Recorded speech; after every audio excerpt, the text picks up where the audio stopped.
Tatlong barko ng Bureau of Fisheries and Aquatic Resources ang binomba ng tubig ng China kahapon ayon sa Philippine Coast Guard. Sa kabila po nito, hindi raw naitaboy ng China ang mga barko ng Pilipinas sa Pag-asa Island. May ulat on the spot si Jonathan Andal. Jonathan? Yes, Connie, sobrang lapit ng China Coast Guard kahapon sa Pag-asa Island. 1.6 nautical miles o halos 3 kilometro lang ang distansya nila sa Pag-asa Island nang bombahin ng tubig ang barko ng BFAR doon. Sabi ni Commodore J. Tariela ng Philippine Coast Guard, ito ang unang beses na lumapit ng ganito ang China sa isla ng Pag-asa na may 500 residente. Dati raw kasi hanggang sa mga sandy cay lang ng Pag-asa nang hahabol ang China. Kaya ikinagulat daw ito at ikinabahala ng PCG, lalo't paglabag daw ito sa soberanya ng Pilipinas. 5 barko ng China Coast Guard ang namataan kahapon malapit sa Pag-asa Island.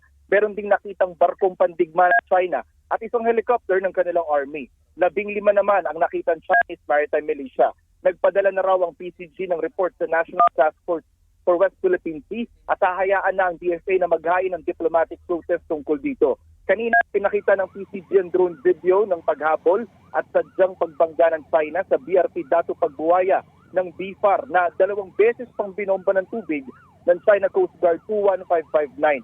Nayupi ang deck ng barko ng BFAR pero hindi naman daw ito nakaapekto sa seaworthiness o sa paglalayag ng barko. Pati raw Chinese Maritime Militia nakuha na naglabas din ng water cannon kahapon. Sa kabuuan, 3 barko ng BFAR ang binomba ng tubig ng China.